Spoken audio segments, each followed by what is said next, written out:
I'll stop right there. Hands where I can see them. I didn't do nothing. Don't move. This is your last warning.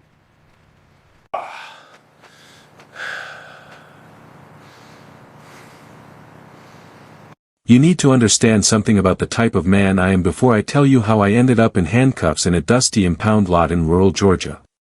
I have spent 34 years in the United States Army. I have commanded brigades in the sandbox. I have negotiated with tribal warlords who had their fingers on the triggers of AK-47s while we drank tea. I have briefed the president in the Situation Room while the world held its breath. I am Brigadier General Marcus Thorne, and I have learned that the loudest person in the room is usually the weakest.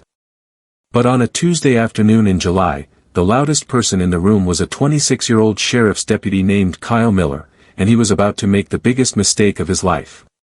It was 98 degrees with 90% humidity. The kind of heat that wraps around you like a wet wool blanket the second you step out of the air conditioning. I wasn't wearing my uniform. I was on leave, officially off the clock for the first time in 18 months. I was wearing a pair of stained cargo shorts, a gray t-shirt that had a small hole in the collar, and a pair of worn-out hiking boots. I looked like a drifter. I looked like a nobody. And that was exactly why Deputy Miller thought I was an easy target. I was standing in the middle of Oakhaven Towing and Recovery, a predator's den disguised as a legitimate business. The chain-link fence was topped with razor wire that looked like it hadn't been replaced since the Cold War. The ground was a mixture of gravel, dirt, and motor oil. My niece, Sarah, was standing next to me, wiping tears from her eyes. She was 19, a nursing student at the state college, and she had done everything right. She had parked in the visitor's lot of her apartment complex. She had displayed her permit. But at 3 a.m, a tow truck driver who got a commission for every car he snatched had hooked her Honda Civic and dragged it here. I told Sarah to wait in my truck. I didn't want her to see this. I walked into the trailer that served as the office. It smelled of stale cigarettes and pine sol. The woman behind the glass didn't look up. "I'm here for the Honda Civic," I said, keeping my voice low and steady. $450, she grunted, still looking at her phone. "Cash only." The sign on the wall said $200. The state law capped the fee at $250. I knew this because I had read the statute on the drive over. "I'm paying the fee," I said. "But I need a receipt, and I need the name of the driver who towed it." "We don't do receipts," she snapped, finally looking at me. Her eyes scanned my clothes. She saw the stain on my shorts. She saw the hole in my shirt. She sneered. "And if you don't have the cash, get out. We charge storage by the hour." I placed 5 $100 bills on the counter. I didn't argue. I didn't raise my voice. I just wanted the car. I wanted to get Sarah back to her studies, and then I would handle this legally, through the proper channels. She snatched the money and slid a crumpled release form under the glass. "Go back to the lot. Row 4.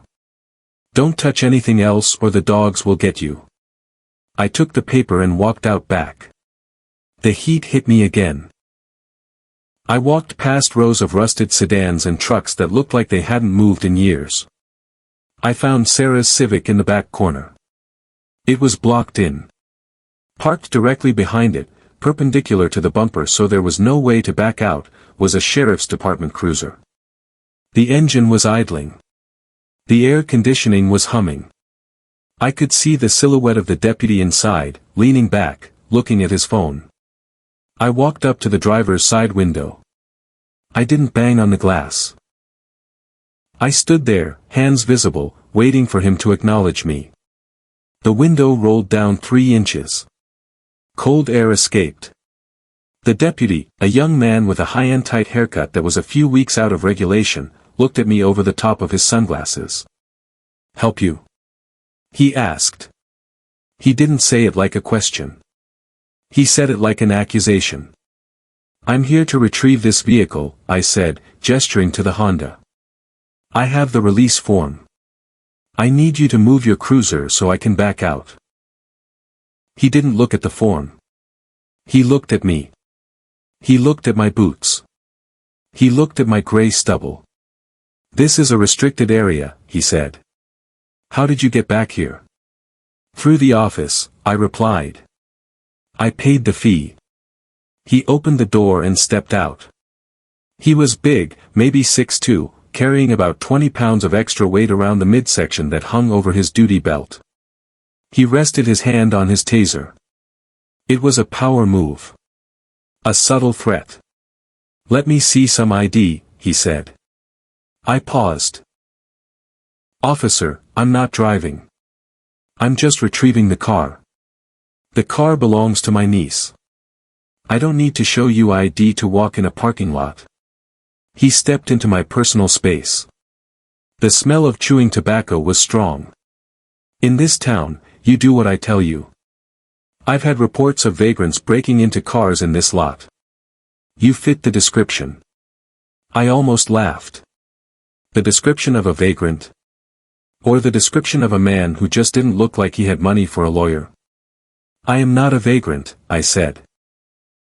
"I am a United States citizen conducting lawful business. Now, please move your vehicle." He smirked. A nasty, arrogant curling of the lip. "No. I don't think I will. I think I'm going to conduct an investigation. I think I smell marijuana coming from that Honda." There was no marijuana. Sarah didn't smoke. I didn't smoke. This was a shakedown. I had seen it 1,000 times in corrupt checkpoints overseas. Create a problem, demand a payment to solve it. "There is no marijuana," I said, my voice hardening. "You are fabricating probable cause." "Oh, we got a lawyer here." He laughed. He turned and looked at the Honda. "I'm going to search it. And if I find so much as a seed, I'm seizing the car. And you're going to jail." I stepped between him and the car. I didn't touch him. I didn't raise my hands. I just occupied the space. "You are not searching this vehicle without a warrant," I said. He stopped. His face went red. He wasn't used to people saying no. He was used to fear. He was used to submission. "Move," he said. "No," I answered. He grabbed my shoulder. It was a sloppy move. He reached out with his left hand to shove me aside. In that split second, my training kicked in. I could have broken his wrist. I could have swept his leg and put him face first in the gravel before he could blink. My muscles tensed, ready to strike. But I forced myself to freeze. If I fought back, I was the aggressor. If I fought back, I was just a crazy old man attacking a cop. I needed him to be the one who crossed the line. I let him shove me. I stumbled back 2 steps, keeping my hands open and visible. "You just assaulted me," I said. "I'm detaining you for obstruction of justice and disorderly conduct," he shouted. "Turn around." I didn't turn around fast enough for him. He grabbed my arm and spun me. He kicked my legs apart. He slammed my chest against the hot metal of the Honda. "Stop resisting." He screamed. "I am not resisting," I said calmly, speaking loudly enough for his body camera to pick it up. "I am standing still. I am complying." He pulled my arms behind my back. He wrenched my shoulders. I felt the old rotator cuff injury from my second tour in Afghanistan flare up, a sharp spike of pain. I didn't flinch. I didn't grunt. He slapped the handcuffs on. He tightened them until the metal bit into the skin. He didn't double lock them. He left them tight, a rookie mistake, or a purposeful infliction of pain. "You're going to sit in the cruiser while I tear this car apart," he panted, close to my ear. "Deputy," I said, staring at the reflection of my own face in the car window. "You are making a mistake that you cannot fix."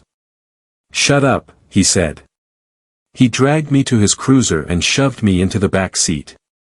The hard plastic seat was uncomfortable. The heat inside the car was stifling. He slammed the door, cutting off the air. I watched as he walked back to Sarah's car. I sat there, handcuffed, sweating, watching a 26-year-old with a badge violate the Fourth Amendment rights of a United States general. I closed my eyes for a second and took a deep breath. I needed to control my heart rate. I needed to think clearly. I watched him open the driver's door of the Honda. He started throwing things out. He threw Sarah's nursing textbooks into the dirt. He threw her gym bag onto the gravel. He was ripping the car apart, desperate to find something to justify the arrest. He spent 10 minutes tearing through the glove box, the center console, the trunk. He found nothing. Because there was nothing to find. He stood there, hands on his hips, looking at the mess he had made. He looked frustrated. He kicked the tire of the Honda. Then he looked back at the cruiser. He knew he was in trouble. He had arrested a man for obstruction, but without an underlying crime, the charge was weak. He needed something on me. He walked back to the cruiser and opened the rear door. "Get out," he ordered. I swung my legs out and stood up. My knees cracked. "I didn't find anything in the car," he said, wiping sweat from his forehead. "Which means you probably have it on you. I'm going to search your pockets." I looked him dead in the eye. "Deputy, inside my back right pocket is a leather wallet. Inside that wallet is my Department of Defense Common Access card. It identifies me as Brigadier General Marcus Thorne, 07 pay grade, active duty." He froze. He looked at me, really looked at me, for the first time. "You're lying," he said. But his voice lacked conviction. "Check the wallet," I said. "But I am giving you a warning.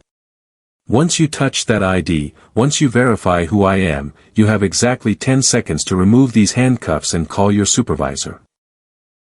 If you do not, I will consider this a kidnapping of a senior military official, and I will bring the full weight of the federal government down on this department." He laughed, but it was a nervous sound. "You're a crazy old drifter. That's what you are." He reached into my back pocket. He pulled out the wallet. His hands were shaking slightly. He flipped it open. The silence that followed was heavy. He stared at the ID. He saw the holographic eagle. He saw the photo of me in my dress blues, the rack of medals on my chest, the stars on my shoulder. He looked at the card, then he looked at me. He looked back at the card. The blood drained from his face. It happened instantly. He went from red-faced arrogance to pale terror in the span of a heartbeat. He stammered. "You have 8 seconds, I said." He looked around the empty lot. He was looking for a way out. He was looking for an excuse. "I didn't know," he whispered. You're dressed like a..." 6 seconds, I said. He dropped the wallet. It fell into the dust. He fumbled for his keys. He tried to jam the key into the handcuff lock on my left wrist, but his hands were trembling so badly he missed the hole. "Hold still," he said, panic rising in his voice. "I am holding still, deputy." "You are shaking." 4 seconds. The key clicked. The left cuff popped open. He rushed to the other side. He got the right cuff off. I brought my hands in front of me. I rubbed my wrists. There were deep red welts where the metal had dug in. I picked up my wallet from the dirt and dusted it off. "You can go," he said quickly. "Just take the car and go. We'll forget this happened. I won't charge you." I looked at him. He actually thought that was how this worked. He thought he could assault a citizen, illegally detain them, search their property without a warrant, and then just say, "Oops," when he realized he picked the wrong victim. "Deputy," I said, my voice low. "You think because the cuffs are off, the crime is erased? You think my authority stops because you decided to let me go?" I pulled my phone from my pocket. It was cracked from when he shoved me against the car. "Please, sir," he said. "I have a family. I'm just doing my job." "No," I said. "You are not doing your job. You are a predator with a badge. And I am the one person you should have never tried to hunt." I dialed a number I hadn't used in 2 years. It was a direct line to the Pentagon's domestic liaison office. He reached out, as if to grab the phone, but pulled his hand back. He knew if he touched me again, it was over. "This is General Thorne," I said into the phone, never breaking eye contact with the deputy. "Authorization code Delta 7 Victor.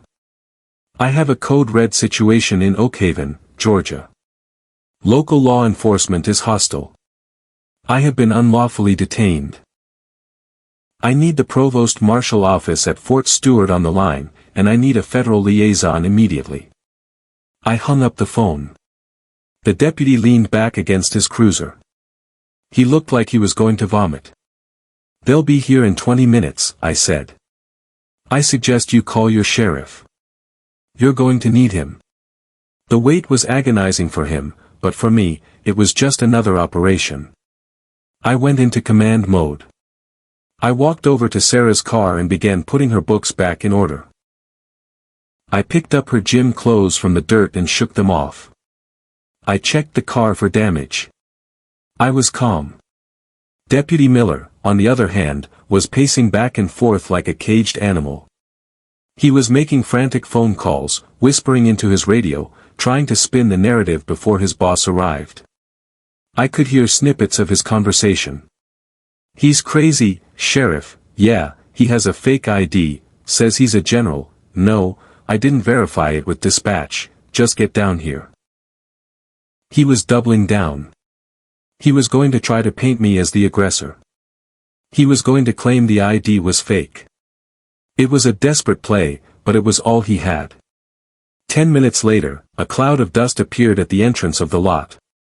A black SUV with "Sheriff" emblazoned on the side roared in, followed by 2 more cruisers. The sheriff of Oakhaven, a man named Agitation Bullock, stepped out. He was a massive man, wearing a cowboy hat and chewing on a cigar. He looked like every stereotype of a corrupt lawman I had ever seen in the movies, but unfortunately, he was very real. Bullock walked up to Miller, who was now standing at attention, trying to look professional. "Is this the guy?" Bullock asked, pointing a thick finger at me. "Yes sir," Miller said. "Claiming to be a general. Interfering with an investigation. I think the ID is a forgery." Bullock walked over to me. He hooked his thumbs in his belt. He looked me up and down with a mixture of amusement and disgust. "So, you're a general, huh?" Bullock asked. "Where's your army?" I didn't smile. I didn't blink. "Sheriff, my name is Brigadier General Marcus Thorne. Your deputy has committed multiple felonies in the last 30 minutes. I suggest you secure his weapon and place him in custody before the federal agents arrive." Bullock laughed. It was a deep, belly laugh. "Federal agents? You think the feds are coming to a towing lot in Oakhaven because you made a phone call? Son, you're in my county. And in my county, impersonating an officer is a serious crime." He turned to Miller. "Put him back in cuffs. We're taking him in. We'll sort out this fake ID at the station." Miller hesitated. He had seen the ID. He knew. But he was more afraid of his uncle, the sheriff, than he was of the truth. He reached for his cuffs again. "Sheriff," I said, raising my voice slightly. "If you touch me, if you put those cuffs on me again, you are ending your career. Look at the ID yourself." "I don't need to look at your toy badge," Bullock spat. "Cuff him." Miller stepped forward. I took a deep breath. I was about to be arrested again. I was about to go through the system. But then, I heard it. The sound was faint at first, but it grew louder rapidly. The distinct, rhythmic thumping of heavy rotors cutting through the air. Bullock heard it too. He looked up. "What the hell is that?" he asked. A Black Hawk helicopter painted in dark olive drab swept low over the tree line. The downwash kicked up a massive cloud of dust, blinding the deputies. The sheriff held on to his hat. The helicopter banked hard and hovered over the adjacent field. "That," I said, shouting over the noise of the rotors, "is my army." The helicopter didn't land in the lot, there wasn't room, but it set down in the field 50 yards away. The side doors opened. 4 figures jumped out. They weren't wearing standard camouflage. They were wearing suits. Behind them, 2 uniformed military police officers with rifles followed. They ducked under the rotors and ran toward the fence. Bullock's jaw hit his chest. Miller looked like he was about to faint. The lead man in the suit reached the gate. He flashed a badge that caught the sun. "FBI. Open this gate." The towing yard woman, who had been watching from the window, ran out and unlocked the padlock with trembling hands. The team swarmed the lot. The lead agent, a man I recognized as Special Agent Henderson from the Atlanta field office, walked straight to me. He ignored the sheriff. He ignored the deputies. He walked right up to me and extended his hand. "General Thorne," Henderson said. "Are you injured?" "I'm fine, Agent," I said. "But I want to file a formal complaint against these 2 officers for deprivation of rights, unlawful imprisonment, and assault." Henderson turned to Sheriff Bullock. Bullock was pale. The cigar had fallen out of his mouth. "Sheriff," Henderson said, his voice cold. "I need you to step away from the general. And I need the body camera footage from that deputy immediately." This is a misunderstanding," Bullock stammered. "We were just verifying his identity." "You verified it by handcuffing a Brigadier General and searching a private vehicle without a warrant?" Henderson asked. "I didn't know who he was." Miller shouted. "He looks like a bum." That was the wrong thing to say. Henderson looked at Miller. "So you arrest people based on how they look? You detain citizens because they don't dress the way you want them to? That's not policing, son. That's profiling. And the Department of Justice takes a very dim view of it." The MPs moved in. They didn't arrest the deputies, they didn't have jurisdiction for state crimes yet, but they formed a perimeter around me. It was a symbolic wall. On one side, the corrupt local law. On the other side, the United States government. I looked at Miller. He was shaking. He knew it was over. "I want my niece's car released," I said. "And I want the towing fee refunded." Bullock nodded frantically. "Yes, of course. Release the car. Give him his money back." I walked back to the trailer. The woman was already counting out the cash. She was crying. She handed me the $500. "Keep it," I said. "You're going to need it for a lawyer." I drove Sarah's car out of the lot. The sheriff's deputies moved their cruisers out of my way instantly. As I drove past Deputy Miller, he wouldn't meet my eyes. He was staring at the ground, at the dust on his boots. I didn't look back. I drove straight to the nearest federal courthouse in Atlanta and sworn out an affidavit. The lawsuit that followed was not a battle, it was a massacre. The body camera footage was damning. It showed everything. It showed me standing calmly. It showed Miller escalating. It showed the illegal search. It showed the moment he realized who I was and tried to cover it up. But the audio was the nail in the coffin. His comment, "I didn't know, you look like a bum," played on the local news every night for a week. My legal team, provided by the military's Judge Advocate General alongside a civil rights firm, tore the Oak Haven Sheriff's Department apart. We didn't just go after Miller. We went after the sheriff. We went after the towing company. We exposed the scheme. It turned out, Miller and the towing company had a deal. He would patrol the lot, spot suspicious cars, and authorize tows. Then, when people came to pay, if they couldn't pay cash, he would arrest them for trespassing and the company would auction off the cars. They had stolen over 200 vehicles in 3 years. They had targeted students, the elderly, and yes, the homeless. People who couldn't fight back. But they picked a fight with the wrong man. 6 months later, I sat in the courtroom as the verdict was read. Deputy Kyle Miller was found guilty of deprivation of rights under color of law and conspiracy to commit extortion. He was sentenced to 5 years in federal prison. He cried when the judge read the sentence. He looked at his family in the gallery and sobbed. I felt no pity. He had used his badge as a weapon to hurt the vulnerable. Sheriff Bullock resigned in disgrace 2 weeks before the trial to avoid prosecution, but the state stripped him of his pension and he was barred from ever holding public office again. The towing company was shut down. The assets were seized and sold to pay back the victims of their predatory towing scam. The county settled the civil suit for $675,000. I didn't keep a dime of it. I stood on the steps of the courthouse, surrounded by reporters. They wanted a soundbite. They wanted the General's victory speech. General, one reporter asked. How does it feel to win? I looked at the cameras. I thought about all the people who had been stopped by Deputy Miller before me. The people who didn't have a general star in their wallet.